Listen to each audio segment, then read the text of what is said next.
সবাই কবর দিকে বলতেছে, আল্লাহ এই আগুনের তাপ আমরা সহ্য হয় না, আল্লাহ মাটির চাপা আমাদের সহ্য হয় না, আবার আমরা দুনিয়াতে পাঠাও, আমরা নামাজ পড়বো, আবার দুনিয়াতে পাঠাও আমরা রোজা রাখবো, আবার দুনিয়াতে পাঠাও আমরা হজ করব।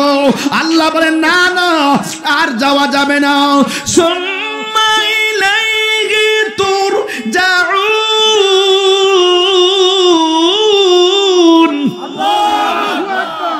আর কবর দিকে ফিরে আসা যাবে না, তোমরা আল্লাহর দিকে ফিরে গেছো।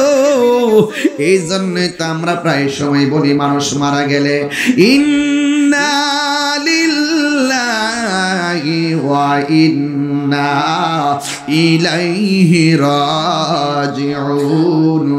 আমরা সবাই আল্লাহর জন্য আল্লাহর দিকে আমরা ফিরে যাব।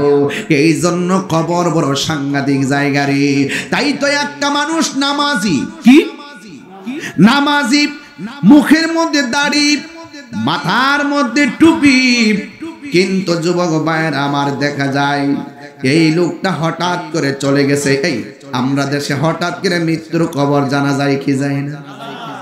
ইতিকাফ করতেছে, মারা গেছে, আসেনি। সকালবেলা রোজা সেহরি খাইলো, সেহরির টাইমে সেহরি খাইলো, ইফতারের টাইমে ইফতার করতে পারি নাই, তার কাছে আজরাইল চলে এসেছে। কিন্তু মনে রাখবেন, এমন ভাবে আমাদের কাছেও আজরাইল চলে আসতে পারে। হ্যাঁ বন্ধু, ঠিক এমন ভাবে একটা বাজার ব্যবসায়ী ভালো করে বাজারের মধ্যে কেনাকাটা ভালো করে ব্যবসা করতেছে, তার সুনামের কোনো অভাব নাই। হঠাৎ করে মানুষটা দুনিয়া থেকে বিদায় হয়ে গেছে। এ বন্ধুরে, এমন ভাবে মানুষটা মারা গেল, কিন্তু মানুষ বড় দুঃখ করতেছে, মানুষ বাজারের মধ্যে আফসোস করতেছে। একটা কথা খেয়াল রাখবেন, ভালো মানুষ যখন মারা যায়, লোক মানুষ যাকে ভালো বলে, এই মানুষের জানাজার জন্য মানুষ বেকুল হয়ে যায়, ওই মানুষটার কবর কুড়ার জন্য মানুষ বেকুল হয়ে যায়। ঠিক কেমন ভাবে মানুষটা মারা যাওয়ার পরে অনেক কুদাইল্লারা কুদাল নিয়ে কবরস্থানে গেল, কবরস্থানে যাইয়া সুন্দর করে তারা কবর করতেছে। অর্ধেকটা কবর করতে পারে নাই, সাপ এসে কবরের মধ্যে হানা দিল, কোদাল টোদাল ফালাইয়া ওরা দৌড়াইয়া পলাইয়া গেছে। যেই লোকটা কবর কেবলমাত্র অর্ধেক কবর করছি, অর্ধেকের ভিতরে সাপ এসে গেছে। সাপ তো ভালোবাসার প্রতীক নয়, সাপ হলো অভিশাপের প্রতীক, এ সাপ হলো ভয়ঙ্কর প্রতীক। কারণ হাদিস শরীফের মধ্যে সাপের কথা আছে, বিচ্ছুর কথা আছে, মাটি চাপার কথা আছে, জাহান্নামের আগুনের হাওয়া দেওয়ার কথা আছে। তাইলে শুরুতেই কবরে সাপ এসে গেছে। মানুষগুলা বলা বলি করতেছে, কি ব্যাপার, এই লোকটার কবর অর্ধেক তো করতে পারলাম না, এত ভালো মানুষের কবরের মধ্যে কেন সাপ চলে এসেছে? এই কথা বলার পর যেহেতু মানুষ মারা গেছে, তারা কবরটা পরিবর্তন করলেন। কবরটা পরিবর্তন কইরা আর একটা জায়গায় কবর করলো। কবর করার পরে কবর করা শেষ হয়ে গেছে, একদম লেভেল কইরা উইঠা যাইব, ওই মুহূর্তে তাকায়া দেখতেছে আরো বিষধর সাপ কবর ভিতরে ফনা তুল্লা দাঁড়ায় গেছে। চিৎকার মেরে কে আল্লাহু আকবার বলা যাবে না? এবার একবার, দুইবার, তিনবার কবরে দুইবার করলো, দুইবার কবরের মধ্যে সাপ পাইছে। এবার লোকগুলো চিন্তা করলো, সাপ তো কোনো ভালো প্রতীক না। ও যুবকের দল, এই মুহূর্তে হাজার হাজার মানুষের সামনে একটা দুরা সাপ যদি এখানে ঢুকে, আপনারা ভয়ে ওইটা দৌড় মারবেন। পানির নিচে যদি একটা সাপ হাতে লাগে, ওইটা দৌড় মারবেন। আর ঘরের ভিতরে যদি সাপে ব্যাঙ্গের ধরে, তখন ঘর থেকে পালায়া চলে যাবেন। উজা বাইদ্যায় না সাপ ধরার জন্য কত কাহিনী করেন বন্ধুরে, এমন সাপ কবরে। এবার ইন দি মিন টাইমে ওরা মনে মনে কল্পনা করে, আমরা দেখছি মানুষটা নামাজ পড়তো, আমরা দেখছি মানুষটা রোজা রাখতো, আমরা দেখছি মানুষটা হজ করতো, কিন্তু এই মানুষটার কবরে সাপ আসবে কেন? তার স্ত্রীর কাছে গেলে খবর পাওয়া যেতে পারে। এই জন্য সবাই তার স্ত্রীর কাছে গেছে, যাইয়া ডাক দিয়া বলে, মা, ও মা গো, কবরের ভিতরে কেন সাপ আসলো আমরা জানি না। আমরা তো দেখছি তোমার স্বামী নামাজ পড়ছে, আমরা তো দেখছি তোমার স্বামী রোজা রাখছে, আমরা তো দেখছি তোমার স্বামী ভালো ব্যবসা করছে, কিন্তু আমরা দেখলাম ওই কবরের ভিতরে সাপ এসে গেছে। আমরা তো জানি না, কিন্তু আপনার কাছে জানতে চাই আপনার স্বামী এমন কোন কাজ করছে নি যে এই কাজের কারণে কবরে যাওয়ার আগে সাপ এসে গেছে? আমরা না জানলো আপনি এই ব্যাপারে জানেননি। স্ত্রী ডাক দিয়া কয়, শুনেন, আপনারা হয়তো বাহির থেকে দেখছেন আমার জামার কাপড়টা সাদা, টুপি সাদা, পাঞ্জাবি, কিন্তু যদিও নামাজ পড়ছে, যদিও রোজা রাখছে, জবানটা খুলে বলেন অন্তর্যামীকে, যদিও রোজা রাখছে, কিন্তু আমার স্বামীর একটা অভ্যাস ছিল যে এই বদ অভ্যাসটা সম্পর্কে আপনারা জানতেন না। আমার স্বামী যদিও নামাজ পড়তো, কিন্তু আমার স্বামী যে ব্যবসা করত, ব্যবসাটা এক নাম্বার করত না। এই ব্যবসাটা যে গমগুলো জবগুলো ওজন করত, গজবের ভিতরে কিছু পাথর মিশায়া ওজন বাড়ায়া টেহা নিত, কেউ ধরতে পারে না। কিন্তু আমার স্বামী ওজনের মধ্যে মানুষকে ঠকাইতো। এই জন্য আমার মনে হয় আমার আল্লাহ আমার স্বামী নামাজ পড়ার কারণেও, নামাজ পড়ার পরেও আমার আল্লাহ বেজার হয়ে গেছে। এই দুনিয়াতে মানুষ যারা মানুষকে ঠকায়, মানুষের হক যারা নষ্ট করে, এদেরকে আমার আল্লাহ কোনোদিন ক্ষমা করে না। আমার স্বামী ওই ওজনের মধ্যে পাত্র দিয়া ওজন বাড়াইতো, এই জন্য হয়তো বা কবরের মধ্যে সর্প এসে গেছে। এখন প্রশ্ন হলো, ওই দিন তো সে ওই ওজনের মধ্যে পাথর মিশাইতো, এমন রোগ বাংলাদেশে আছে না নাই? আর জোরে কোনা আছে না নাই? যদিও চাউলের মধ্যে পাথর মিশাই না, কিন্তু দুধের মধ্যে পানি মিশাই। আসেনি রে বাজান, আসেনি? যা কেউ জানে না, জবানটা খুলে বলেন জানে কে? এই আওয়াজে মানি না, জবানটা খুলে কোন জানে কে? এই জন্য আমি বলবো, ও চন্দনাগের চরের মা, ও বাবা, 1 কেজি দুধ দিলে 1 কেজি বেচবেন, এটার সঙ্গে পানি মিশাইয়া ওজন বাড়াইয়া মানুষকে ঠকাইয়েন না।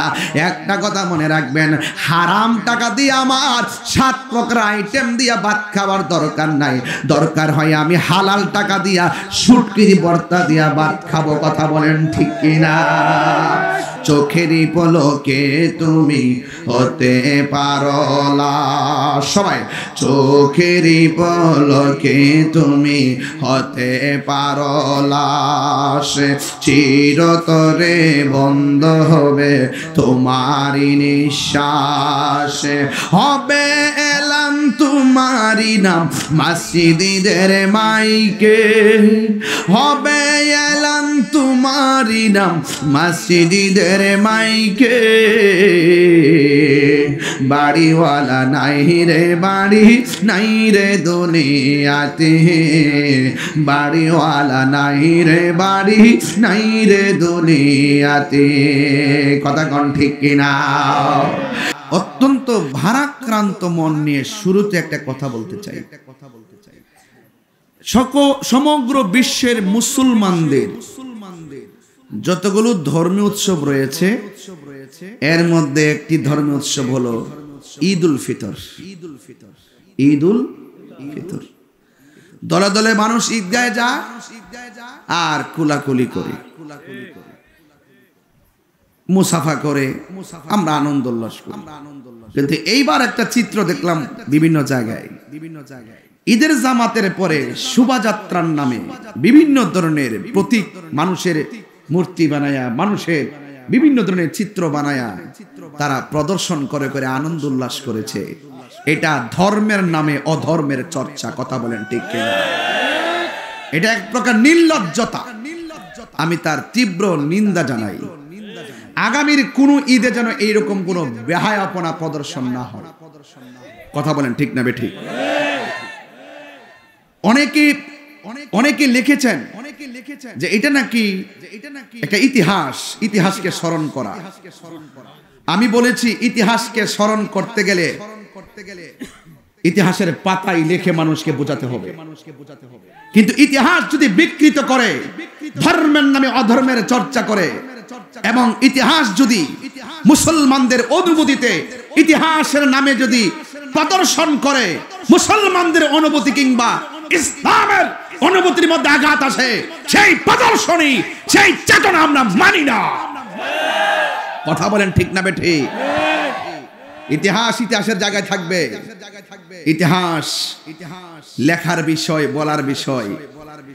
ইতিহাস আর ইতিহাসের নামে কোন ধরনের নির্লজ্জতা, কোন ধরনের বেহায়াপনা কিংবা অশ্লীলতা, কোন ধরনের প্রতিমা প্রদর্শন এটা জায়েজ নেই। কথা বলেন ঠিক কিনা?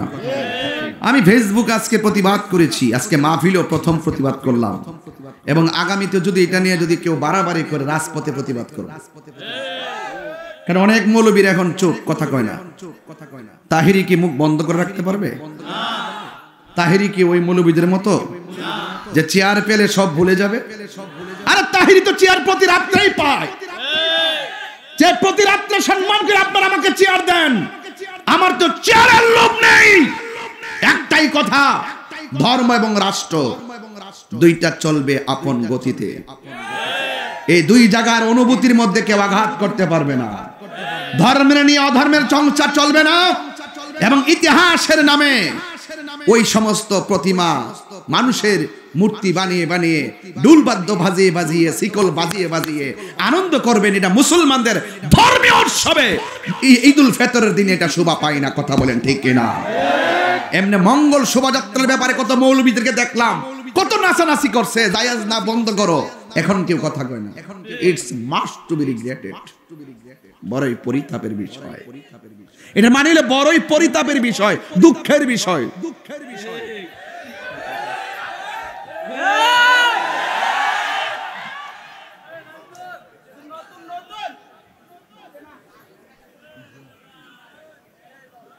আপনার কষ্ট পাচ্ছেন সব। এই যে আমরা পাগড়িওয়ালা টুপিওয়ালারা সাবধান থাকবেন। আপনারা যদি বিক্রি হয়ে যান, দেশ শেষ, ধর্ম শেষ। ধর্ম হলো সবার আগে। আমার সবচেয়ে বড় প্রথম পরিচয়, আমি মুসলমানের ঘরের মুসলমান। কথা বলেন ঠিক না বেঠিক? আমার ধর্মের উপর আঘাত আসলে আমি মানবো না। মানবো? বলেন ইজ্জতের মালিককে। কবরে যেতে হবে কি হবে না? যারা গিয়েছেন তারা কি ফিরে এসেছেন? আমি গেলে কি ফিরে আসবো? না, আসবো না। সমস্ত বিশ্বের যত রাষ্ট্র আছে সবার সাথে আমাদের ভালোবাসা থাকবে, কিন্তু কেউ যদি আমাদের সার্বভৌমত্ব নিয়ে দাদাগিরি করে, এই সার্বভৌমত্ব 3 ইঞ্চি মাটি নিয়ে যদি ষড়যন্ত্র করে, আমরা লাঠি দিয়ে পিটিয়ে তারাই দিব। কথা বলেন ঠিক না বেঠিক? এটা পরিষ্কার কথা। এজন্য বলুন ইজ্জতের মালিককে। মরতে হবে। ছেলে একটা দেখলাম ঈদগার কোনায় কাঁদতেছে, জিজ্ঞেস করলাম কান্দো কেন? গত বছর ঈদে মাকে সালাম করে ঈদগায় গিয়েছিলাম, এবার মা কবরে, তাই সালাম করে যেতে পারছি না, তাই চোখের পানি ফেলে কান্না করছি। ফুলের সৌরভ, মানুষের গৌরব চিরদিন থাকে না। লা তামশি ফিল আরদি মারাহা, জমিনে অহংকার করে চলো না। কেন? ইন্নাল্লাহা লা ইউহিব্বুল মুতাকাব্বিরিন, নিশ্চয়ই আল্লাহ রাব্বুল আলামিন অহংকারকারীকে পছন্দ করে না। কথা বলেন ঠিক না বেঠিক? আমার ভাইয়েরা, হক কথা বলবেন, সত্য কথা বলবেন। আল হাক্কু মুররুন, সত্য তিক্ত হলেও, সত্য তিক্ত হলেও আপনাকে হক কথা বলতে হবে। সবাই জবান খুলে বলুন, সত্য মুক্তি দেয়, মিথ্যা ধ্বংস করে। জবান খুলে বলুন ইজ্জতের মালিক কে? আমার যুবক ভাইয়েরা, কথা পরিষ্কার। আমার ভাইয়েরা, আমাদের আসল ঘরের নাম হলো কবর। এই কবরে যারা যায় তারা ফিরে আসে নাই। আমি তাহিরি গেলেও ফিরে আসবো না। এবার চান্দনাগর চরের মানুষগুলো জবানটা খুলে বলুন ইজ্জতের মালিক আর হায়াতের মালিককে? হায়াতের মালিক হলো আমার আল্লাহ। আল্লাহ রাব্বুল আলামিন কোরআনের মধ্যে বলে দিয়েছেন, মিনহা খালাকনাকুম ওয়া ফিহা নুঈদুকুম ওয়া মিনহা নুখরিজুকুম তারাতান উখরা। হুজুর কত কঠিন একটা আয়াত পড়লাম আপনাদের সামনে। আপনার তো ঘুম আসার কথা না। কুমকুমিয়া হাবিবি কামতানাম আর শামসু আল কামারুল আয়ানাম। উঠো উঠো হে বন্ধু, আর কত ঘুমাবে? চন্দ্র সূর্য ঘুমায় না। আপনি মানুষ না? আপনি চাঁদের চেয়ে দামি। আপনি মানুষ না? আপনি সূর্যের চেয়ে দামি। আপনি মানুষ না? আপনি জিনের চাইতে দামি। আপনি মানুষ না? খোদার ফেরেশতার চাইতে দামি। এত দামি মানুষগুলো, সৃষ্টির সেরা জীব, আপনার কর্মের কারণে আবার আপনি সৃষ্টির নিকৃষ্ট জীব। আমরা নিকৃষ্ট হতে থাকতে চাই না, আমরা শ্রেষ্ঠ হয়ে থাকতে চাই। কথা বলেন ঠিক কিনা? আল্লাহ রাব্বুল আলামিন বলেন, এই মাটি থেকে তোমাকে বানানো হয়েছে, এই মাটিতেই তোমাকে দাফন করা হবে, এই মাটি থেকেই তোমাকে একদিন উঠানো হবে এমন একটা মাঠে, যেই মাঠের নাম হলো হাসরের ময়দান। এখন কথা হলো হাসরের ময়দান তো অনেক পরের কথা। এখন প্রশ্ন হলো কবর তো অনেক পরের কথা। সবচাইতে বড় কথা হলো জিন্দেগিতে যেহেতু দুনিয়াতে এসেছেন, আপনাকে দুনিয়ায় থেকে আমার রবকে রাজি করে যেতে হবে। দুনিয়ায় থাকা অবস্থায় আমার নবীকে রাজি করে যেতে হবে। দুনিয়ার মধ্যে থাকা অবস্থায় ইবাদত হবে একজনের। জবানটা খুলে বলুন তিনি কে? ওয়ামা খালাকুতুল জিন্না ওয়াল ইনসা ইল্লা লিয়াবুদুন। আল্লাহ রাব্বুল আলামিন বলেন, আমি আল্লাহ মানুষ এবং জিন জাতিকে সৃষ্টি করেছি একমাত্র আমি আল্লাহর গোলামি করার জন্যে। নামাজের মাধ্যমে যার গোলামি হয়, রোজার মাধ্যমে তারই গোলামি হয়। আল্লাহ বলে এই মাটি থেকেই তোমাকে সৃজন করা হয়েছে। যুবক ভাইরা, আপনার অনেক শক্তি দেখতেছি, গায়ের মধ্যে অনেক ভাব দেখা যায়, শরীরের মধ্যে অনেক শক্তি, কিন্তু আমার পাশে যেই মানুষটা বসা আছে এই মানুষটা তোমার মতোই শক্তিশালী ছিল। এখন আমি বাবারে প্রশ্ন করি, সভাপতি সাহেব দাড়িগুলা কোন দিন কালো থেকে সাদা হয়েছে টের পাইছেননি? সভাপতি সাহেব বলবে আমি 1 সেকেন্ডের জন্য টের পাই নাই। সভাপতি সাহেব আপনার শরীরের গায়ের চামড়াগুলো একটু ঢিল হয়ে গেল, আপনি টের পাইছেননি? কয় না না আমি টের পাই নাই। এখন মুরব্বীরে দেখলে আপনারা সহজে বোঝার দরকার, আজকে বাজান মুরব্বী হয়ে গেছে, আগামী দিন আমার রাস্তাও হইতেছে। কথা কোন ঠিক কিনা? এবার প্রশ্ন হলো, মনে করবেন না মুরব্বীর আগে বুঝে আপনি মরবেন না। ইদানিং দেখছেন নি স্ট্রোকের পরিমাণ বেড়ে গেছে। কয় বুকে ব্যথা হয়েছে, ব্লক হয়ে গেছে, বুকের মাঝখানে ব্যথা হয়েছে, ব্লক হয়ে গেছে। যাদের টাকা আছে চিকিৎসা করে, আবার অনেকের টাকা আছে চিকিৎসা করার পরও সে মারা যায়। জবানটা খুলে বলুন হায়াতের মালিক কে? অল বডির মধ্যে কিডনি আছে, বাল্ব আছে, কত কিছু আছে, কোটি কোটি টাকার দামের পার্টস গুলো আমার আল্লাহ বডির ভিতরে ঢুকাইয়া দিছে। আল্লাহ বলে, ও বান্দা, একটা নষ্ট হয়ে গেলে কিন্তু অনেক টাকা লাগবে, একটা যদি বিকলাঙ্গ হয়ে যায় কত টাকা লাগে। এতগুলো দেহের ভিতরে আমি আল্লাহ দামি দামি জিনিস ঢুকাইয়া দিছি, তোর মাথার মধ্যে আমি আল্লাহ যেই তারগুলা দিছি, এই তারগুলো কয়েক মিলিয়ন কিলোমিটার হবে, যেই তারগুলো দিয়ে তোর মগজটারে আমি আল্লাহ বাইন্ডিং করছি, কয়েক মিলিয়ন লম্বা হবে। এরপর ছোট্ট একটা মাথার মধ্যে প্যাচ দিয়া দিয়ে আল্লাহ গুছাইয়া রাখছে। এই জন্য যুবক, ভাবের ধাক্কায় কথা বলো না, গায়ের জোরে কথা বলো না, কারণ তোমার মতো অনেক জোরওয়ালা হঠাৎ করে মোটর সাইকেল অ্যাক্সিডেন্টে রাস্তায় পড়ে মরে থাকতে দেখা যায়। কথা বলেন ঠিক কিনা? এই জন্য আমার বন্ধুগণ, আমার ভাইয়েরা, পায়ের মধ্যে হাত দিয়া বলি, ওয়াজ শুধু শুনবেন না, আজকে বাড়িতে নিয়ে যাবেন, বাড়িতে নিয়ে যাবেন, দেখবেন ইনশাআল্লাহ এই চান্দনাগরের চোরের ওয়াজটা আপনার আমার জীবনের জন্য না আজাতের মাইল ফলক হয়ে যাবে। বন্ধুরে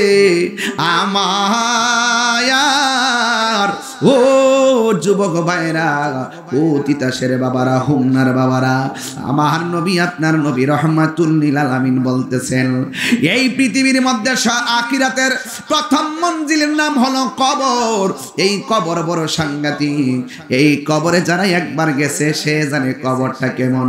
এই মুহূর্তে আমার কাছে যদি ফোন আসে, জিজ্ঞেস করলাম কোথায় থেকে ফোন দিয়েছেন, আমারে বলে সৌদি আরব থেকে ফোন দিলাম। কিছুক্ষণ আগেও আমার রুহানি সন্তান, আমার মুরিদ, আপনার এলাকার সন্তান আকাশ আহমেদ বাবু ভিডিও কলে কথা বললো বাইরে থেকে। ভিডিও কলে কানেক্ট হয়ে গেছে, আমরা কথা বলতে পারলাম। কিন্তু আপনার ঘরের পাশে অন্ধকার কবর। সুখে কিনা দুঃখে আছে আমরা বলতে পারি না রে বাবা। কবরের ভিতরে আগুন জ্বলে আর মানুষটা শুধুমাত্র চোখের পানি ফালায়া কান্দে, কিন্তু তার কান্নার আওয়াজ আমাদের শোনার কোনো ক্ষমতা নাই। ওই কবরের মাটিগুলো এমন জোরে চাপা মারতেছে গো, হাড্ডিগুলা গুড়া বানায়া ফালাইতাছে, যারা পরিমাণ মনের দুঃখ বলার কেউ নাই।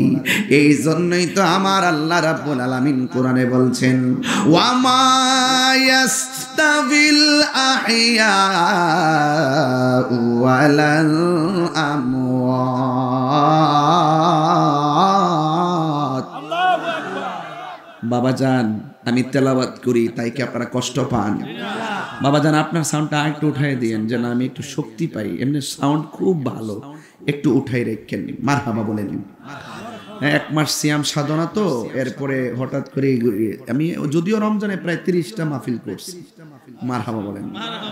গত বছর করছিলাম 39টা, এবার আগামী এই আজকে থেকে প্রায় অনেক মাস মাহফিল, 9 মাসের মতো।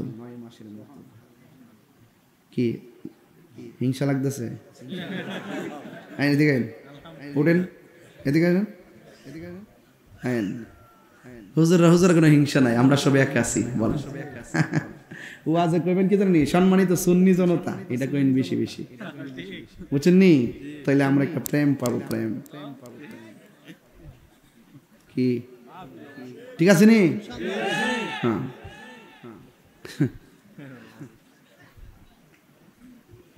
আপনার কষ্ট পাইতেছেন? কারা কষ্ট পাচ্ছে, কারা কষ্ট পাচ্ছেন হাত তোলেন তো দেখি। ওই ওই ওই একবার তুলছে, তার মাথাটা পুরো স্টেডিয়ামের মতো নয়। এই বেটা দেখছি কিন্তু, মারহাবা কোন। তাহলে আমি একটু তেলাওয়াত করতে চাই। আমাদের স্যাররা আসছে, আপনার উপরে আসেন না আমার স্যাররা? আরে আসেন আসেন উপরে, এই দিকে বসেন, কেমন লাগে না? এই সেটটাতে বসেন, ভালো লাগবে। আসেন স্যাররা, আপনারা আসেন, এই দিকে বসেন। আরে আমাদের স্যাররা অনেক কষ্ট করে সুন্নিয়তের জন্য, এই মাহফিলগুলোর অ্যারেঞ্জ করার জন্য অনেক সহযোগিতা করেন। কথা বোঝেন নাই? আল্লাহ যেন আমাদের প্রশাসনকে নিয়ে খায়াত দান করে, আমিন করেন। আমি একটু তেলাওয়াত করব আপনাদের সামনে। আপনারা কি আমার রবকে ডাক দিতে পারবেন? আমি দেখতে চাই আপনাদের আওয়াজটা। হুজুর কি কষ্ট পাইছে? স্যাররা যে ময়লা ময়লা লাগতেছে, হাসিটা সুন্দর আছে আবার হুজুরের। আমরা হুজুরে মিলে আছি, কিন্তু আপনারাই ভেজাল। আপনারা ঠিক আছেন? যাক, তাইলে সব এক। মারহাবা গন। আমি একটু তেলাওয়াত করতে চাই, আপনারা একটু জোরে আল্লাহকে ডাক দিবেন। রাজি? কাশি দেন, কলাটা একটু ছাড় দেন। এই দেখছেন নি, পাবলিকলি কিছু ডানে বামে কথা না বললে ওরা মজা পায় না, এজন্য মনটা একটু ইজি করতেছি। আলহামদুলিল্লাহ গন। আমি একটু তেলাওয়াত করি, জবানটা জোরে হবে ইনশাআল্লাহ। কাকে ডাক দিবেন? ওয়া মা ইয়াস্তাবিল আহইয়া ওয়ালাল আমওয়াত।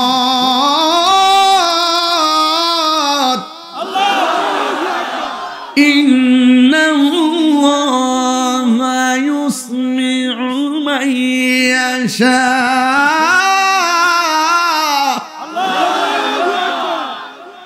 কণ্ঠ দিছে কে? আরো জোরে বলো কে? এটা কি জমিন? এটা কি জমিনের উপর আমরা কি দাঁড়ানো না বসা? আর জমিনে 3.5 হাত নিচে চান্দনাগের চরের গুরুস্থানে মানুষগুলো কি বসা না শোয়া? আল্লাহ আল্লাহ বলে ওই মানুষগুলো এই মানুষগুলো এক না। মাটির উপরে যারা চলে আর কবর নিচে যারা শুয়ে থাকে এরা কোনোদিন এক এক। আল্লাহ বলেন এই কবর আযাব কেউ দেখে না, তবে আমার আল্লাহ বলেন ইন্নাল্লাহা ইউসমিউ মাইয়াশা, আমি আল্লাহ যারে ইচ্ছা করি তারে কবর আযাব দেখার ক্ষমতা দান করি। আল্লাহু আকবার কেন কেন? এখন প্রশ্ন করবেন হুজুর এটা আবার কেমন কথা, আমরা দেখি না। এখানের মানুষগুলো সবাই যদি এলাকার গুরুস্থানের মধ্যে যাই আমরা কি তাদেরকে দেখব? আরো যারা দেখব, আমরা তাদেরকে দেখব না। আর তারা যে কান্না করতেছে তাদের কান্নার আওয়াজ আমরা শুনবো না। কিন্তু যুবকের দল আমার আল্লাহ রাব্বুল আলামিন তার হাবিবে দুজাহানকে কবরের আযাব দেখার ক্ষমতা দান করছে। আল্লাহু আকবার। আমার নবী দেখার ক্ষমতা আছে না নাই? হে আমার আশিকির জাকিরির মুহিবিন বাবা জিয়ারি,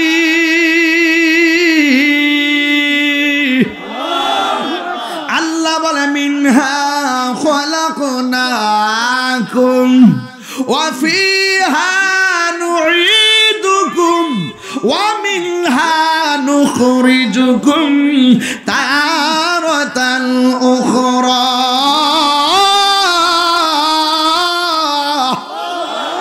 আল্লাহু আকবার বলেন। আমাদের হায়াতের মালিক কে? যেই কোন মুহূর্তে মালাকুল মউত আজরাইল আমাদের কাছে আসতে পারে কি পারে না? এই জন্য আমার যুবক আল্লাহ রাব্বুল আলামিন বলেন এই মাটিতেই তোমাকে দাফন করা হবে, এই মাটিতেই তোমাকে দাফন করা হবে। আমাদের মাশাআল্লাহ মাশাআল্লাহ আলহামদুলিল্লাহ, আমাদের সম্মানিত ওসি মহোদয়, আমাদের স্যার আসছেন। আমার পক্ষ থেকে মাহফিল কমিটিদের পক্ষ থেকে আমি আন্তরিকভাবে অভিনন্দন, মোবারকবাদ এবং ঈদ মুবারকের শুভেচ্ছা জানাচ্ছি। ঈদ উল ফিতরের শুভেচ্ছা, ঈদ মুবারক। আসেন মাশাআল্লাহ, আমাদের ওসি মহোদয় আসছেন। আলহামদুলিল্লাহ, আমার পক্ষ থেকে আমাদের ওসি মহোদয়কে ধন্যবাদ জানাই।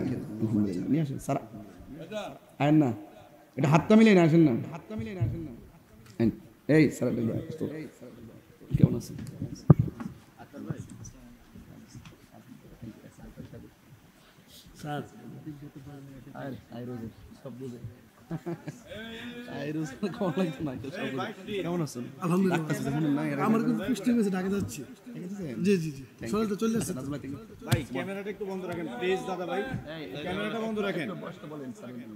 আলহামদুলিল্লাহ বলেন, সকলে বলে আলহামদুলিল্লাহ।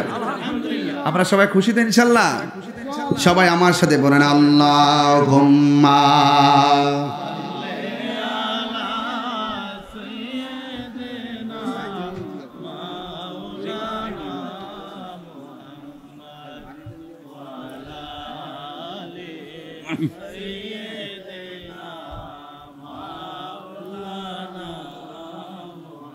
সবাই দরদ মাখা কণ্ঠে বলি, জোরে সোরে বলবেন আল্লাহুম্মা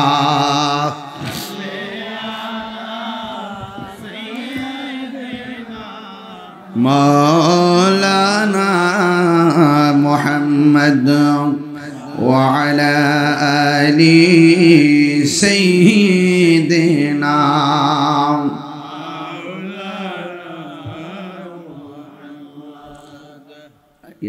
আক্তার ভাই, আক্তার ভাই, আমাদের ওসিমতি কিছু বলবেন?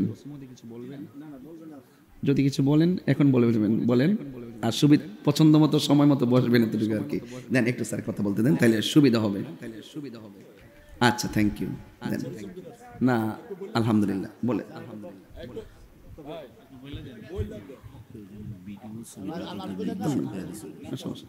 এই কেউ আপনারা ভিডিও করবেন না, হ্যাঁ? দেন দেন দেন।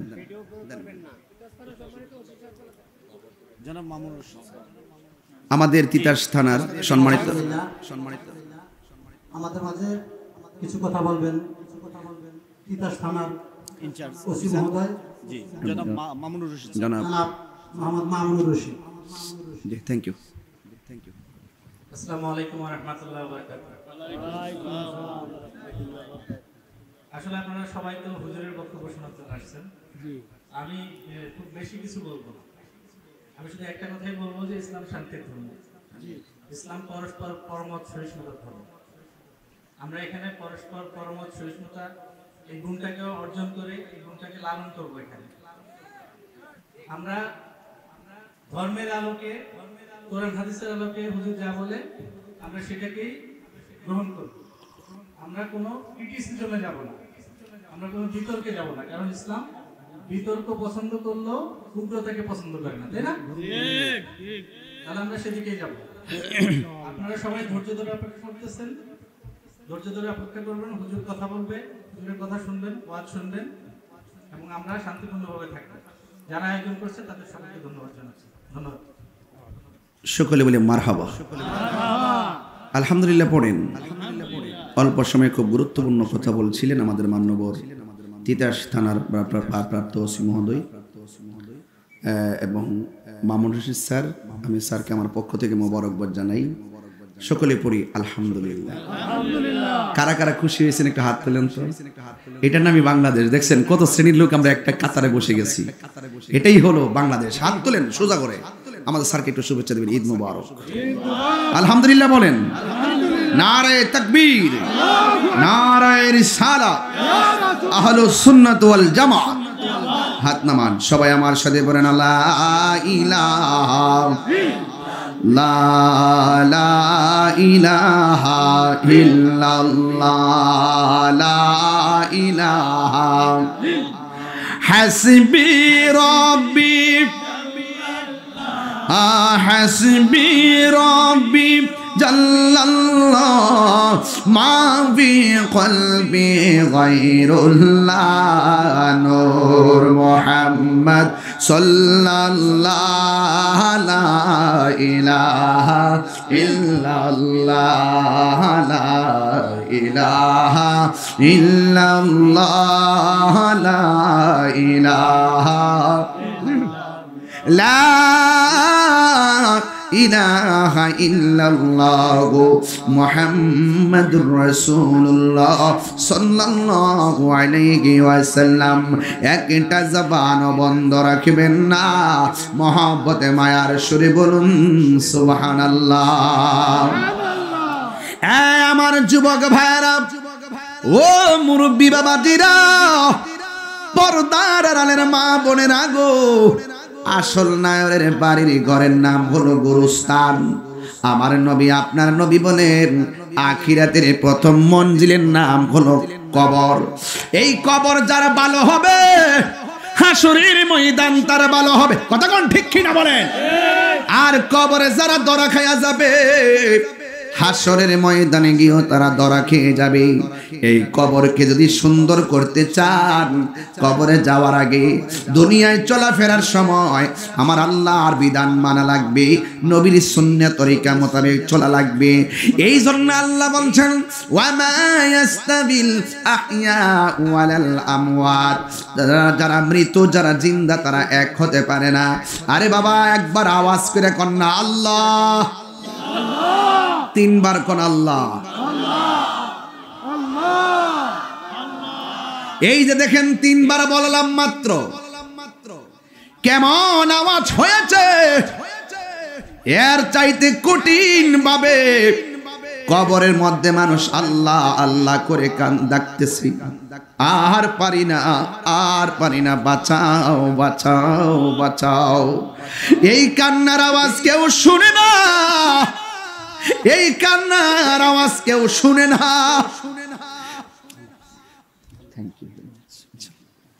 এই কান্নার আওয়াজ শুনে না গো।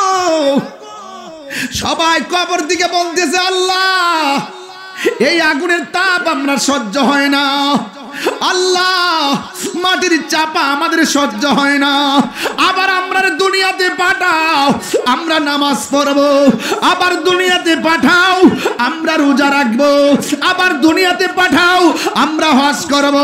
আল্লাহ বলেন না না আর যাওয়া যাবে না। সুম্মা ইলাইহি তুরজাউন,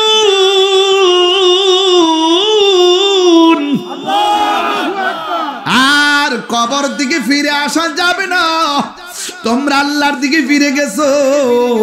এই জন্যই তো আমরা প্রায় সময় বলি মানুষ মারা গেলে ইন্না লিল্লাহি ওয়া ইন্না ইলাইহি রাজিউন। আমরা সবাই আল্লাহর জন্য আল্লাহর দিকে আমরা ফিরে যাব। এই জন্য কবর বড় সাংঘাতিক জায়গা রে। তাই তো একটা মানুষ নামাজি, কি নামাজি, মুখের মধ্যে দাড়ি, মাথার মধ্যে টুপি, কিন্তু যুবক ভাইয়ের আমার দেখা যায় এই লোকটা হঠাৎ করে চলে গেছে। এই আমরা দেশে হঠাৎ করে মৃত্যুর খবর জানা যায় কি যায় না? ইতিকাফ করতেছে, মারা গেছে, আসেনি। সকালবেলা রোজা সেহরি খাইলো, সেহরির টাইমে সেহরি খাইলো, ইফতারের টাইমে ইফতার করতে পারি নাই, তার কাছে আজরাইল চলে এসেছে। কিন্তু মনে রাখবেন, এমন ভাবে আমাদের কাছে আজরাইল চলে আসতে পারে। হ্যাঁ বন্ধু, ঠিক এমন ভাবে একটা বাজার ব্যবসায়ী ভালো করে বাজারের মধ্যে কেনাকাটা ভালো করে ব্যবসা করতেছে, তার সুনামের কোনো অভাব নাই। হঠাৎ করে মানুষটা দুনিয়া থেকে বিদায় হয়ে গেছে। দুনিয়া থেকে যখন বিদায় হয়ে গেছে, হঠাৎ করে মানুষ মারা গেলে শুনলে বড় দুঃখ করে। নামাজ পড়লো মসজিদের রাস্তায় মারা গেছে, মানুষ আফসোস করে। রাতের বেলা ঘুমাইছে খাওয়া দাওয়া কইরা, ঘুমের ঘরে এমন লোক আছে না নাই? আছে কি আছে কি না? চোখেরই পলকে তুমি হতে পারো লাশ, সবাই চোখেরই পলকে তুমি হতে পারো লাশ। চিরতরে বন্ধ হবে তোমারি নিঃশ্বাস, হবে এলান তোমারি নাম মসজিদের মাইকে, হবে এলান তোমারি নাম মসজিদের মাইকে। বাড়িওয়ালা নাই রে বাড়ি নাই রে দুনিয়াতে, বাড়িওয়ালা নাই রে বাড়ি নাই রে দুনিয়াতে। কথা কোন ঠিক কিনা? এ বন্ধুরি, এমন ভাবে মানুষটা মারা গেল, কিন্তু মানুষ বড় দুঃখ করতেছে, মানুষ বাজারের মধ্যে আফসোস করতেছে।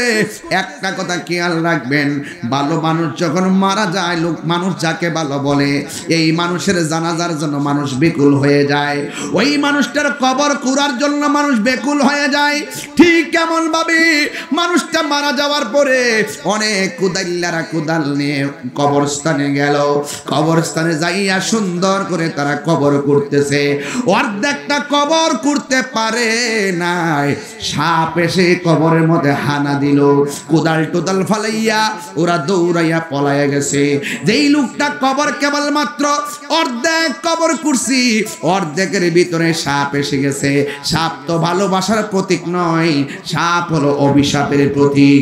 এ সাপ হলো ভয়ঙ্কর প্রতীক, কারণ হাদিস শরীফের মধ্যে সাপের কথা আছে, বিচ্ছুর কথা আছে, মাটি চাপার কথা আছে, জাহান্নামের আগুনের হাওয়া দেওয়ার কথা আছে। তাইলে শুরুতেই কবরে সাপ এসে গেছে। মানুষগুলা বলা বলি করতেছে, কি ব্যাপার, এই লোকটার কবর অর্ধেক তো করতে পারলাম না, এত ভালো মানুষের কবরের মধ্যে কেন সাপ চলে এসেছে? এই কথা বলার পর যেহেতু মানুষ মারা গেছে, তারা কবরটা পরিবর্তন করলেন। কবরটা পরিবর্তন কইরা আর একটা জায়গায় কবর করলো। কবর করার পরে কবর করা শেষ হয়ে গেছে, একদম লেভেল কইরা উইঠা যাইবো, ওই মুহূর্তে তাকায়া দেখতেছে আরো বিষধর সাপ কবরের ভিতরে ফনা তুইলা দাঁড়ায় গেছে। চিৎকার মেরে কে আল্লাহু আকবার বলা যাবে না? এবার একবার দুইবার তিনবার কবরে দুইবার করলো, দুইবার কবরের মধ্যে সাপ পাইছে। এবার লোকগুলো চিন্তা করলো, সাপ তো কোনো ভালো প্রতীক না। ও যুবকের দল, এই মুহূর্তে হাজার হাজার মানুষের সামনে একটা দুরা সাপ যদি এখানে ঢুকে, আপনারা ভয়ে ওইটা দৌড় মারবেন। পানির নিচে যদি একটা সাপ হাতে লাগে, ওইটা দৌড় মারবেন। আর ঘরের ভিতরে যদি সাপে ব্যাঙ্গের ধরে, তখন ঘর থেকে পালায়া চলে যাবেন। উজা বাইদ্যায় না সাপ ধরার জন্য কত কাহিনী করেন বন্ধুরে। এমন সাপ কবরে। এবার ইন দি মিন টাইমে ওরা মনে মনে কল্পনা করে, আমরা দেখছি মানুষটা নামাজ পড়তো, আমরা দেখছি মানুষটা রোজা রাখতো, আমরা দেখছি মানুষটা হজ করতো, কিন্তু এই মানুষটার কবরে সাপ আসবে কেন? আর কত কবর করবো বাবা? কবর করতে কিন্তু কষ্ট আছে, মাটি করে যে কবর করে অনেক কষ্ট, কিন্তু দেখি খেয়াল করেন অনেক কষ্ট মাটি তোলা। 2 বার কবর থেকে মাটি তুলছি, 2 বার কবরের মধ্যে সাপ দেখলাম।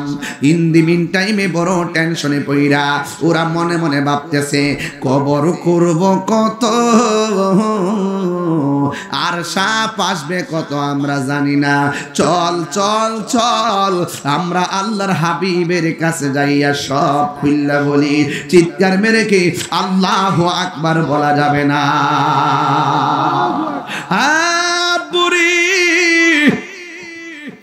ওই মুহূর্তে এবার ওই লোকগুলো আল্লাহর বন্ধুর কাছে যাইয়া ডাক দিয়ে কয়, ও বন্ধু, ও আল্লাহর বন্ধু, আমাদের প্রতিবেশী একজন মারা গেছে, আমরা সবাই তার নামাজি বলে জানি, ভালো ব্যবসায়ী বলে জানি, বাজারের 1 নম্বর ব্যবসায়ী, কিন্তু আমরা তার কবর করতে যাইয়া 2 বার কবর করলাম, 2 বার কবরের ভিতরে সাপ দেখে আমরা ঘুম নাই। ও আল্লাহর বন্ধু, 2 বার করলাম, 2 বার সাপ পাইলাম, এখন আমরা কি করব? এবার আল্লাহর বন্ধু ডাক দিয়ে কয়, হাতের মধ্যে কোদাল নাও, কোদাল নিয়ে তার দাফনের জন্য আর একটা কবর করো। এই কবর করার পরে যদি তোমরা সাপ না দেখো, এই কবরে দাফন করবা। যদি তোমরা সাপ দেখো তাইলে এই কবরের মধ্যে ফালায়া মাটি দিয়া দিবা, কিছু করার নাই। এই কথা শুননা তারা সুন্দর করে যাইয়া কবর করা শুরু করলো, আর মনের ভিতরে অনেক ভয় ভয় কাজ করতেছে। ইন দি মিন টাইমে সবাই কবর করলো, কবর কুইরা যেই মাত্র কবর কুড়া শেষ হয়ে গেল, তারা মনে মনে খুশি হইয়া গেছে। এবার অর্ধেক কুড়ার পরও সাপ নাই, কবর কুড়া শেষ হইয়া গেছে, কোনো সাপ নাই, যেই মাত্র সর্প নাই, ওরা সবাই খুশি। এবার ওই লাশটাকে ধোয়ানোর জন্য গোসলখানার মধ্যে নিয়ে গেছে। ডানে কাপড় টানাইছে, বামে কাপড় টানাইছে, সামনে টানাইয়া পিছনে টানাইয়া বড়ই পাতার গরম জল, আল্লাহু আকবার কর না কেন? বড়ই পাতার গরম জল করেছে, আবার সুন্দর করে তারা খিলাইল করে গোসল টোসল করাইয়া। আমার সমাজের ভিতরে গোসল করাইতে অনেকে যায় না, কিন্তু না না গোসল করাইতে যাবেন। গোসল করানোর ভিতরে অনেক ফায়দা আছে। আপনি গোসল করাবেন, পেটের মধ্যে চাপ দিয়া পায়খানা বের হলে মিনাকড়া দিয়া পায়খানা হাত দিয়া পরিষ্কার করে দিবেন। আপনি দিয়ে এমন ভাবে একটা মানুষকে মহব্বত করেন, আপনি মারা যাওয়ার পরেও আপনাকে এমন ভাবে মহব্বত করবে। কথা বলেন ঠিক কিনা? সাজিয়ে গুজিয়ে দেমরে সজনী তোরা, সাজিয়ে গুজিয়ে দেমরে, একটু সাউন্ডটা তুললে দেন না। সাজিয়ে গুজিয়ে দেমরে সজনী তোরা, সাজিয়ে গুজিয়ে দেমরে, বড়ই পাতা গরম জলে শুয়ায়া মশারির তলে, বড়ই পাতা। এই দাদার চেহারা খেয়াল করেন না, বাপের চেহারা খেয়াল করেন না, নানার চেহারা খেয়াল করেন না, কেমনে নানারে গোসলটা দিছেন খেয়াল করেন না, কেমনে কাফনে কাপড় পরাইছেন খেয়াল করেন না, কেমনে লাশটা কাঁধের মধ্যে নিয়েছেন খেয়াল করেন না, কেমনে জানাজার মাঠে মানুষগুলো দাঁড়াইছে খেয়াল করেন না, কেমনে কবরে নামাইছে খেয়াল করেন না। একটা আনুষ্ঠানিকতা আপনি ভুলে যাবেন না, মনে রাখবেন আপনার দাদার বিদায়ের আনুষ্ঠানিকতা যা ছিল চান্দনাগের ছেলের মানুষের সেম আনুষ্ঠানিকতা হবে।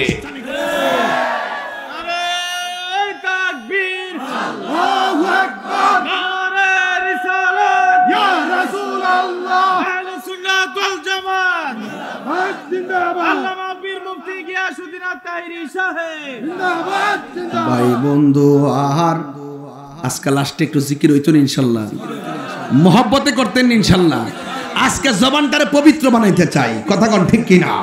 যদি গাঞ্জা খায়ও থাকি, ইয়াবা খায়ও থাকি, নেশা কইয়াও থাকি, সুদ খাইয়াও থাকি, ঘুষ খাইয়াও থাকি, ইয়াবা খাইয়া থাকি, ফেন্সি খাইয়াও থাকি, ফেন্সিডিল খাইয়াও থাকি, বাবা খাইয়াও থাকি, ডেঙ্গি খাইয়াও থাকি, ইয়াবা ট্যাবলেট খাইয়াও থাকি, মনে করব আগে যা করেছি ভুল করেছি, আজকে তওবা করব আর জীবনে নেশা করব। হাত দিলে বলো, হাত দিলে বলো। আরে তাকবীর, আল্লাহু আকবার, রিসালাত ইয়া রাসূলুল্লাহ, আরে রিসালাত ইয়া রাসূলুল্লাহ, আহলে সুন্নাত ওয়াল জামাত জিন্দাবাদ জিন্দাবাদ। আল্লাহু আকবার বলেন। ভাই বন্ধু আর এই এই এই ফেলা মানে তোরা কই যাস? গুড়ির কথা কইছি দিকে রাগ করলিছে। হায় হায় ওহন আগুন ধরে গেছে গা বাবা খুর। ভাই বন্ধু আর এই বইটা নিয়ে আমার দিবেন, পারলে 50 টাকা কিনে নিয়ে আনলেন। আমার এক ভক্ত লেগেছে কত লাগাইলে 50 টাকা না। ভাই বন্ধু আর আপন জনা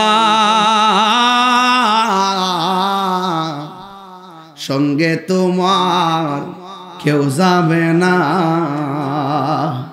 ও তুমি আইছো একা যাইবা একা, যাইবা একা সঙ্গে তোমার কেউ যাবে না। দেখ না মন ঝাঁক মারিয়ে দুনিয়াদারি, ও তোর পিছে পিছে ঘুরছে সমন, পিছে পিছে মন কোন দিন জানি তোর হবে সমন জারি। দেখ না মন ঝাঁক মারি দুনিয়াদারি, জোরে জোরে কে আল্লাহু আকবার বলা যাবে না। হায়রে ও আমার তিতাসের বন্ধু, এই খবরদার খবরদার, দুইবার কবর ঘুরছে, কবর ভিতরে কি কথা কনা, কবরের ভিতরে কি তিনবারে মাথায় গেল কবর করতে, কবর কুইরা একবারে সুন্দর করে সাজাইছে, একটা সাপও দেখা যায় না। এবার কবর কুদাইল্লারা কি খুশি না বেজা, আর ওই দিক দিয়ে লাশ গোসল করাইতাছে, কত মায়া মায়া রে মায়া। সুন্দর করে নতুন জামা পরাইছে, যেই কাপড়টা পরাইছে কাপড়টা কি লাল না নীল? কেন কেন এত কাপড় আছে? জিন্দা থাকা অবস্থায় কত কাপড় লাগাইলাম, মরার পরে কাপড়টা কেন সাদা লাগাই? এই কথা দি কোন মৌলবি কয় না রে। জীবনে কত গাছের পাতা দেখছি, বড়ই পাতার কেন গরম জল করে? এই কথা দি কোন মৌলবীরা কই না। অলবডির মধ্যে বান দেয় কয়টা? এই তিনটা ভান কিরে দেয়, এই কথা দিয়ে কোন মৌলবীরা কয় না রে, কোন মৌলবীরা কয় না। যুবকের দল এবার যখন তারে গোসল করাইয়া, আবার যখন তারে কান্দের মধ্যে লইয়া জানাজার ময়দানে গেছে, তখন কবরের মধ্যে কোনো সাপ নাই। এবার যখন লাশটাকে কাঁধের মধ্যে কইরা গো, যেই মাত্র গোরস্থানের মধ্যে লইয়া গেল, দুইজন কেবল মাত্র কবরে নামতে গেল, নামার সাথে সাথে দেখে কবর ভিতরে আবার সাপ এসে গেছে। আল্লাহর বন্ধু বলছে, সাপ থাকলেও সাপ সহকারে দাফন করবা, না থাকলেও দাফন করবা। সাপ যখন দেখে ফেলছে কবরে কেউ নামে নাই, না নাই মা লাশটারে ঢিল মাইরা ফালাইয়া মাটিগুলা দিয়া চাপাইয়া দিয়া দিছে রে বাবা। এবার যখন লাশ লাশটা কবরে ঢুকাইয়া যখন তারে দাফন করে দিল, এবার বাজারের মধ্যে বলা বলি শুরু হয়ে গেছে। কি ব্যাপার, তার কবরের মধ্যে কেন সাপ দেখা যায়, কবরের মধ্যে কেন সাপ দেখা যায়? জালা জোরাহিনা জালা জোরাহিনা রে, জালা জোরাহিনা জালা জোরাহিনা রে। ওরে কি দিয়ানি বাইব জালা, কি দিয়ানি লা ও মোর জালা রে, জালা কি দিয়া এনিবাই দয়ালের প্রেম জালা, অঙ্গ জলে জালা কি দিয়া আনিবাই।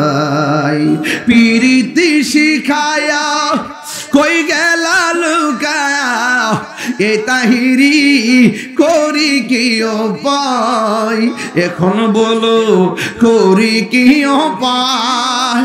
ও মোর জালা রে, জালা কি দিয়ে এনিবাই দয়ালের প্রেম জালা, অঙ্গ জলে জালা কি দিয়ে এনিবাই। জ্বালাইতে বুঝেন না কেমনে মালা পাইবেন।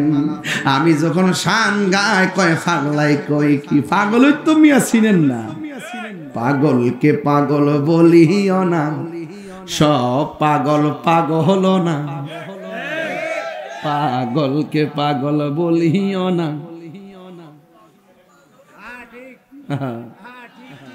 এই যে একটা পাগল এই পাগলা ক ঘরের ভিতরে ক হুজুর একটা ছবি, একটা ছবি।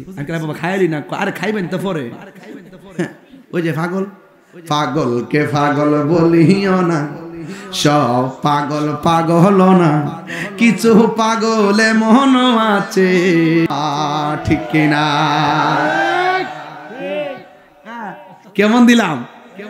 হ্যাঁ, পাগল পাগলের তো বেটা চিনস না। আরে পাগল হইতে তো লাভ আসিন রে বেটা, তুই তো এবারে ইয়াবার পাগল, তুই তো শেয়ারের পাগল, আমরা মদিনার পাগল। সব বলিব কিন্তু তোমায় বলতে পারি না।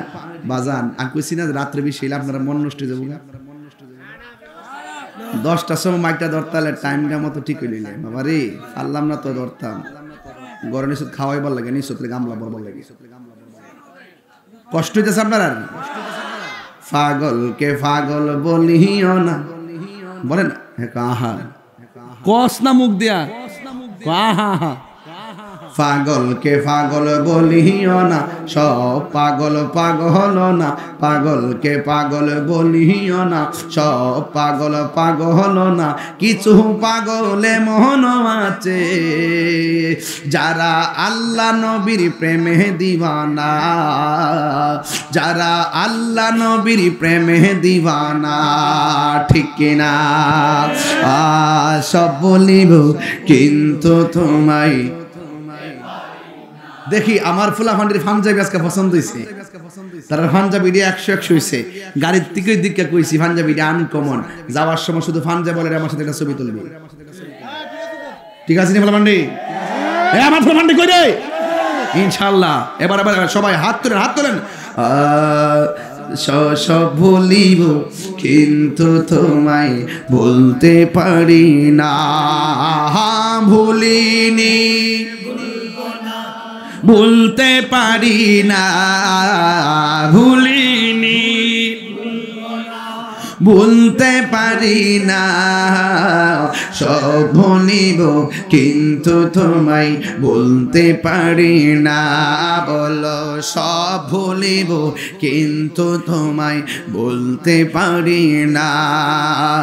তোমার বুকে আমার নবীর কদম পড়েছে, তোমার বুকে জিবরিল আমিন সদা এসেছে তোমার বুকে আমার নবীর কদম পড়েছে তোমার বুকে জিবরিল আমিন সদা এসেছে ওরে তোমার বুকে শুয়ে আছে শাহে মদিনা তোমার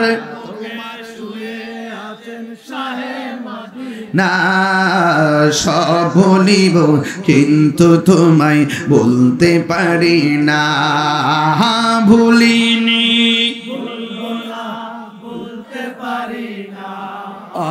ভুলিনি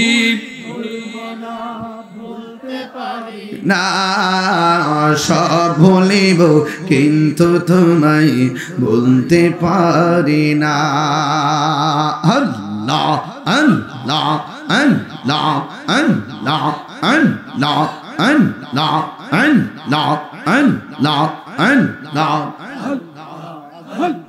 জিকির করো আল্লাহ আল্লাহ আল্লাহ আল্লাহ আল্লাহ আল্লাহ আল্লাহ আল্লাহ আল্লাহ আল্লাহ মরণের কত দিন বাকি আমি জানিলাম না গো আল্লাহ মরণের কত দিন বাকি আল্লাহ আল্লাহ আল্লাহ আল্লাহ আল্লাহ আল্লাহ আল্লাহ আল্লাহ মরণের কত দিন বাকি আমি জানিলাম না গো আল্লাহ মরণের কত দিন বাকি আল্লাহ আল্লাহ মুর্শিদ মুর্শিদ কইরা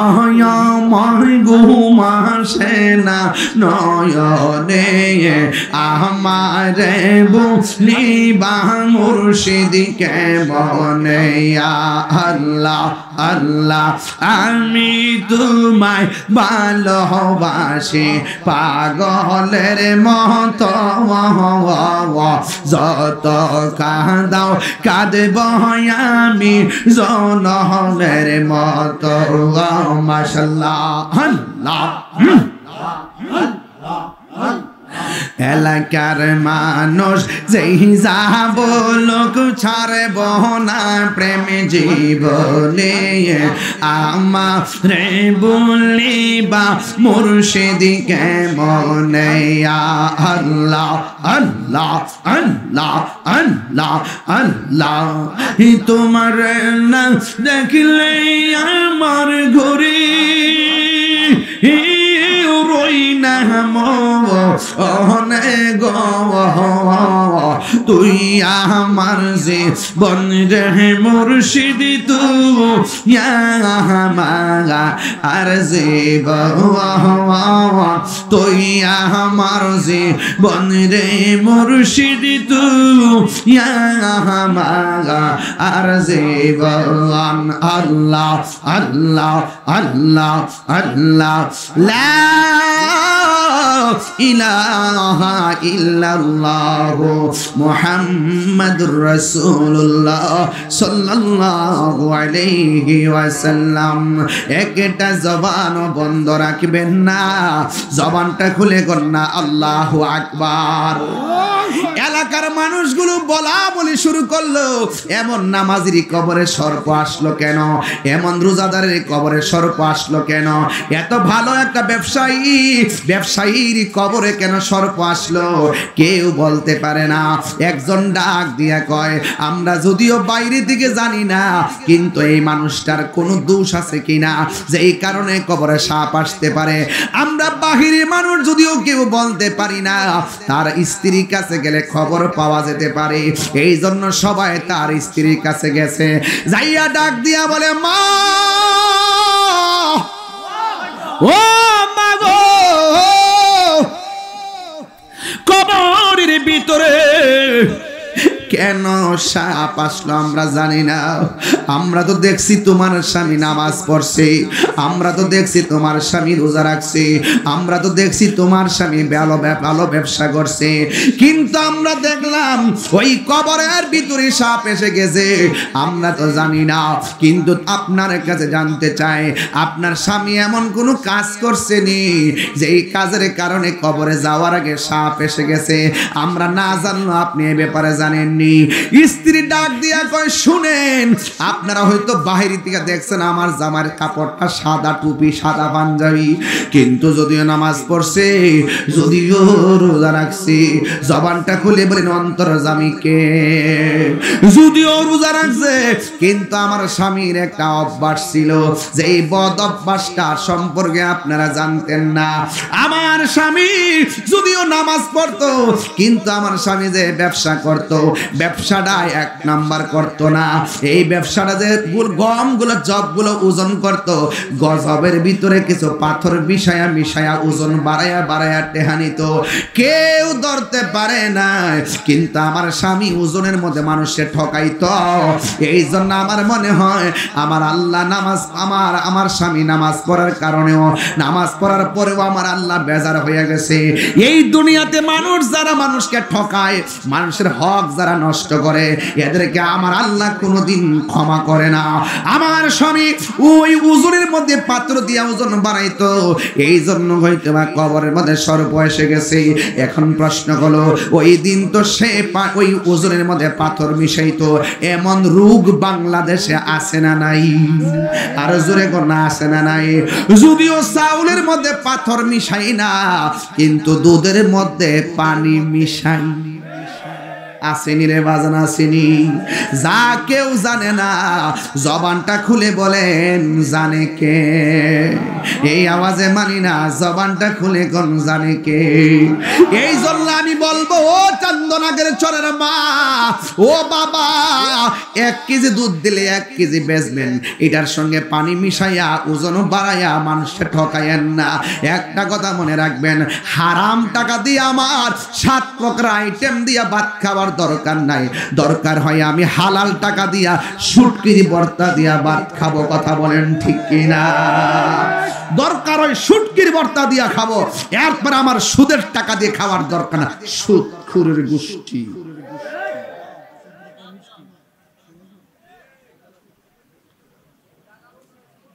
ঠিক কিনা বলেন?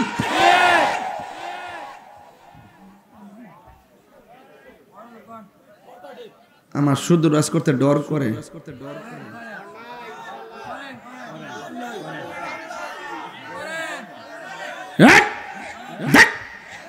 সুদকি চলবে না, বন্ধ হবে। আমার ফুলাফান্ডি মুখ এমনি রাখছে, সুদকি চলবে না, বন্ধ হবে। হারামের মধ্যে কোনো আরাম। অ্যাকশন, অ্যাকশন সুদখোরের বিরুদ্ধে। আমরা সুদখোরে আব্বা ডাইকে নিয়া মসজিদের সভাপতি বানাই।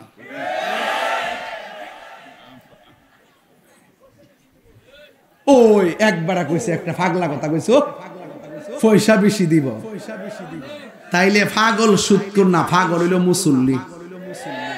দরকার হয় আম গাছের তলে নামাজ পড়মু, সুদখোর থেকে টাকা নিয়ে মসজিদের ফ্যান ঘুরাইতাম না। আমার সাথে কারা কারা একমত হাত তুলে দেখাইতে হবে ইনশাআল্লাহ।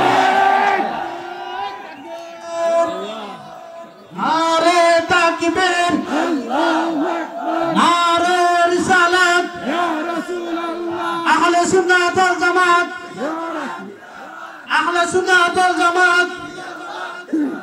পীর মুফতি গিয়াসউদ্দিন তাহিরি সাহেব, সুদ খাবেন, সুদ দিবেন, ঘুষ খাবেন, ঘুষ দিবেন, দুধে পানি মিশাবেন। এই দুধে পানি মিশাবো? এই ছেলেগুলা তোমরা শোনো, তোমরা কখনো ঋণ করে বিদেশ যাবা না।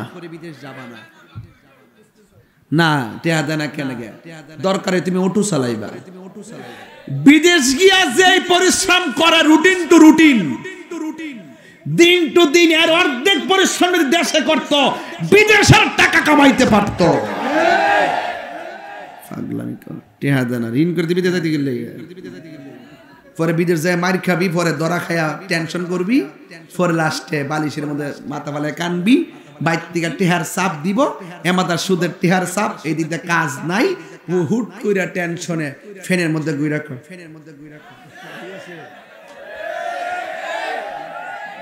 এই ডিপ্রেশন দরকার আছে এই টেনশন দরকার আছে তিনটা ভাই থাকলে আজকে থেকে তিনটা ভাই ভাড়া অটো চালাইবেন কি অটো কিনতে টিয়া লাগতো না আমি কি আছে ভাড়া তুই যে কথা কইবি আমি জানি তো যে অটো কিনতে 4-5 টাকা লাগে আমি এজন কিতা বেশি আমি সংসারটা করতেছি 22 বছর ধরে আমি বুঝি না রে পাবলিক থেকে মন আমি কইছি সিএনজি চালাইবে ভাড়া অটো চালাইবা ভাড়া 3 ভাই 2 ভাই যদি মিল্লা চালাও মনে করে 1000 করে হইলে 500 দেলাইবা 1500 চিনি 1500 থেকে মনে করে টিহারা 3 ভাগ করবেন 1 ভাগ যা প্রয়োজন খাবেন আরেক ভাগ রাখিয়ে দিবেন প্রয়োজন লাগলে খরচ করবেন আরেকটা ভাগ যেটা আছে এটা কোনোদিন ধরবেন না একবারে চূড়ান্ত অবস্থায় বিপদে না পড়লে আর আপনি যদি সঞ্চয় না করেন জমায় না রাখেন যা ফান তাই খান বিপদে পড়লে ঋণ করতেইব 3 ভাগের একবার রাখবেন রাইকা 3 বছর পর্যন্ত এইভাবে চলতে থাকবেন 3 ভাইয়ে মিল্লা বিদেশের টাকা জমাইবেন ঘামের টাকা পরিশ্রমের টাকা এই টাকাটা দিয়ে একজনকে বিদেশ ছড়াইবেন দেখবেন হালালের মধ্যে বরকত দেওয়ার মালিক কে আর জোরে কে দেখবেন সংসার অল্প সময় ঘুরে যাবে তুমি তো তাক তাক ইউরোপ যাবেন গা টিয়াটা যে করতে হইব হে চিন্তা তো নাই কথা কি সঠিক কথা কি সঠিক আমি যখন ওয়াজ করি লোকাল বাসে গেছি কি বাসে হাদিয়া দিছে 400 কত গাড়ি ভাড়া দিয়ে লাস্টে টিকছে 350 না 320 টাকা যে খুশি লাগছে এখন তো 2 লাখ হতে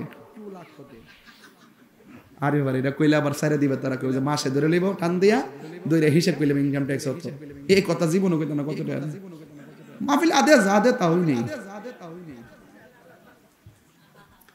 শুনেন পরিশ্রম সৌভাগ্যের প্রসূতি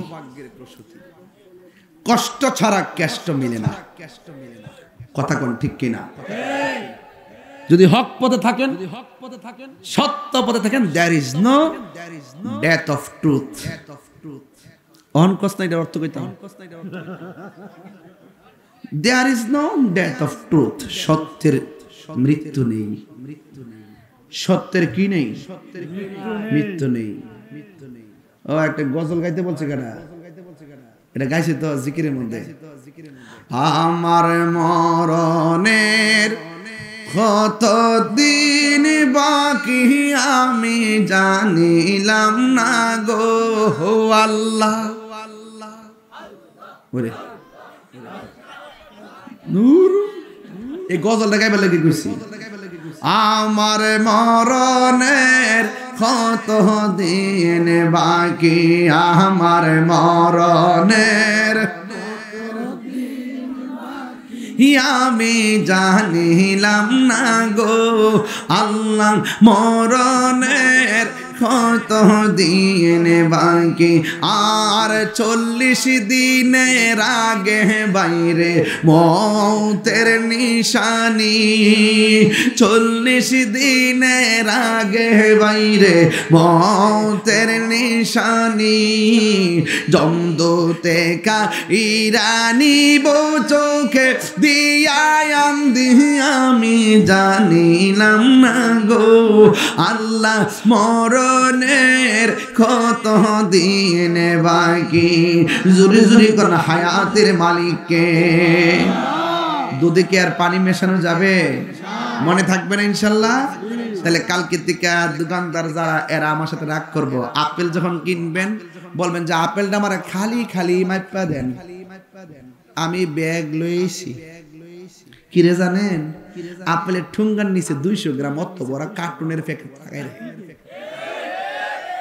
কথা কোন ঠিক না বেডে এইটাও কইলাম হিডা কিন্তু এইটা আপনারা মাপ যখন দেখবেন করে পুরা প্যাকেটটা লই মাপ দে কথা কোন সঠিক তাহলে আপনি যত মানুষকে ঠকাইবেন কবরে গিয়ে আপনি নিজে ঠকে যাবেন কথা কোন ঠিক কিনা বলেন আল্লাহ রাব্বুল আলামিন আমাদের সকলকে দয়াল নবীর আশিক হিসেবে কবুল করব না আমিন। এখন মানে সুদ কি চলবে না বন্ধ হবে, ঘুষ কি চলবে না বন্ধ হবে। আল্লাহ যেন আমাদের সকলকে নামাজ হিসেবে কবুল করে বলেন আমিন।